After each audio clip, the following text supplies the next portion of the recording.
If you're into Grand Prix offshore racing, there is one place that really is at the centre of that world, and that's here on the west coast of France in Lorient. It is the heart of the offshore racing scene, particularly in France, because everybody's here from boats like Banque Populaire, just behind me over there. Gitana's based down here. All the big teams are here. Figaro boats, Open 60s, or rather I should say Mocha 60s, everything's here. And of course it's all based around the very famous U-boat pens from the Second World War, which are still here. You can see just behind me over there. It is such a fascinating place. It's where so much of the modern development for Grand Prix offshore racing has taken place, and it's a thrilling place to come to. It's just buzzing all the time. But it's particularly buzzy right now because it's the start of the Ocean Race Europe, which starts here in Lorient. It heads down to Cascais in Portugal. The next leg is then down to Alicante, before then the sprint to the finish in Genoa. It's a sort of preamble, if you like, to next year's Ocean Race proper, which is obviously the Volvo Ocean Race without the word Volvo in it anymore. There are two classes taking part. There's 7 Volvo 65s that took part in the last Volvo Ocean Race, and then there's a fleet of Mocha 60s as well. They're the two classes that will also be involved in next year's Ocean Race. So there's quite a lot of attention focused on this because it's been a big change for the famous race, not least of all going back to having 2 classes. But putting on this event hasn't been without its challenges, and of course the biggest challenge of all is COVID, and it's caused some real issues for all racing, all sports around the world, clearly, and here it's no exception.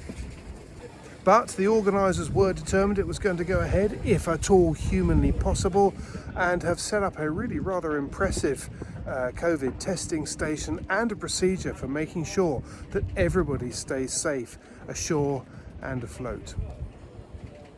So I've been invited down here to help with the coverage of the event. I'll be working on the start here in Lorient, and then we jump into a car and then drive down to Alicante, which is the headquarters for the Ocean Race, where it was indeed for the Volvo Ocean Race before, and I'll be based there producing stories from down in Spain. Now, there are a couple of things that I think are going to be particularly interesting about this event. One is the fact that the Mocha 60s are going to be sailed fully crewed. Well, that's 4 or 5 people, but that's still pretty busy on an Mocha 60, and we're not used to seeing them being sailed by a full crew. And to be fair, the crews themselves aren't used to having that many people on board, and it's going to change the way that they sail these boats.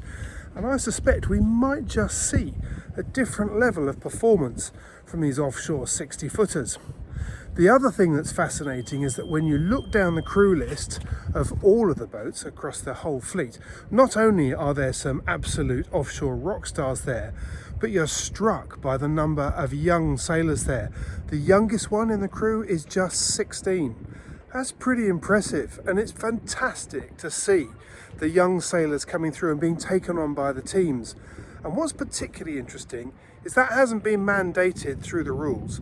That's been the teams themselves saying, we want to give youngsters an opportunity. We want to see what talent's out there. I think it's going to be a fascinating race with some great stories. But I would say that, wouldn't I? There you go. One of the other really cool things about Lorient is it's home to one of the most famous sailors of all time, the late Eric Tabarly. It's home to his Penduic boats, and there's no getting away from it. Even when you drive in, his name's plastered all over the road signs. What other place in the world has got sailors plastered up on road signs on the entrance into a town or city? So it's a pretty special place. It has a fantastic museum here, and if you do find yourself down here admiring all the Grand Prix race boats, and I wouldn't blame you if you did, you should also, if you can, try and get aboard this, one of the submarines here. It's fascinating. I went in it a few years ago when you could, and they do a whole tour through the sub. It's fascinating stuff. The bottom line is, it's a pretty cool place with a lot of heritage, but also a hell of a lot of new development going on. So there you have it, a quick whistle-stop tour of the scene here in Lorient just before the racing kicks off. Now, you can follow the Ocean Race Europe online. I shall put some links above, and I shall also put some links in the description down below. So make sure you have a look at those and click on those and follow this race. See you later.